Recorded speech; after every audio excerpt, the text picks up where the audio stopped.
ለነብዩ አለይሂ ሰላቱ ወሰላም ሰሃቦቹ ካላቸው ክብር አንፃር አለ ዑርዋ ኢብኑ መስዑድ አንዳቸውም እንኳን ትክ ብሎ ሊያያቸው የሚችል ሰው አልነበረም። ሰሃቦቹ ረሱልን አለይሂ ሰላቱ ወሰላም በሙሉ አይናቸው አይተዋቸው አያውቁም። ለዚህ እኮ ነው ዐምር ኢብኑ አልዓስ ተአረሞት እያለ ተአረሞት ላይ ባለበት ወደ ግድግዳ ፊቱን አዙሮ ስቅ ብሎ ያለቅስ ነበር። ልጁ አብዱላህ ኢብኑ ዐምር ምነው አባቴ ምን አገኘህና ነው የምታለቅሰው?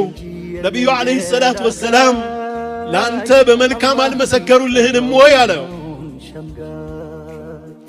እኔ 3 እርከኖችን በህይወት ያሳልፌያለሁ አለ አብዱላህ ኢብኑ ዐምር ኢብኑ አልዓስ ለልጁ ለአብዱላህ 3 እርከኖችን አሳልፌያለሁ። በዚች ዱንያ ላይ በዚች ምድር ላይ እንደ ሙሐመድ የምጠላው ሰው አልነበረኝም።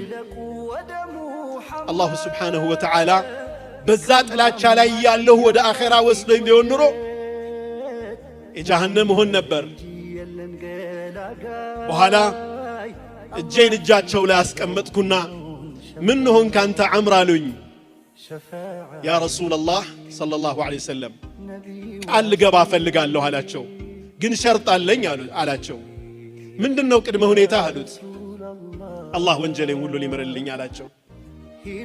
አንተ ዐምር ሆይ እስልምና ያለፈን ሁሉ እንደሚምር እንደሚያስምር አታውቅም እንዴ አሉት ነብዩ ሰለላሁ ዐለይሂ ወሰለም። እስልምናን ተቀብዬ በኖርኩባቸው ጊዜዎች ይላል ዐምር ኢብኑ አልዓስ ነቢዩና ዐለይሂ ሰላቱ ወሰላም ሰሉ ዐለ ነቢይ ቀና ብዬ በሙሉ አይኔ አይቻቸው አላውቅም ነበር። ለረጅም ዓመታት ፊታቸውን ረስቸዋለሁ። አሁን መልካቸውን ወስፍልኝ ግለጽልኝ ብትሉኝ እኮ አልችልም መግለጽ። በሙሉ አይኔ ከአክብሮቴ የመነጨ አይቻቸው አላውቅም።